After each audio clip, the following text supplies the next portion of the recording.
সকাল 6:30টার মধ্যে সব ব্যাগপত্র নিয়ে চলে এসেছি শিয়ালদা। আমি, মাসি আর বোন মিলে যাচ্ছি শান্তিনিকেতন। আর এটা ছিল আমাদের ট্রেন মা তারা এক্সপ্রেস। ভেতরে সিটিং অ্যারেঞ্জমেন্টটা ঠিক এরকম ছিল, আর ট্রেনের টিকিট মূল্য ছিল মাত্র 85 টাকা। বোলপুর যাওয়ার রাস্তাটা এতটাই সুন্দর ছিল যে কি বলবো, একদিকে তো বর্ষাকাল আর অন্যদিকে গ্রাম্য পরিবেশে প্রাকৃতিক সৌন্দর্য উপভোগ করতে করতে পৌঁছে গেলাম আমাদের গন্তব্য স্টেশন বোলপুর শান্তিনিকেতন।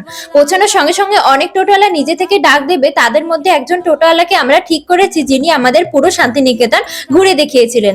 প্রথমে আমরা হোটেলে চেক ইন করে ফ্রেশ হয়ে রেডি হয়েছি, আর এটা ছিল আমাদের হোটেলের ব্যালকনি থেকে ভিউ। আমাদের হোটেলের নাম ছিল পঙ্কজিনী। রিজনেবল প্রাইসের মধ্যে আমরা 2 রাত 3 দিন ছিলাম। দেন আমরা সবাই রেডি হচ্ছিলাম সাইট সিন করার জন্য।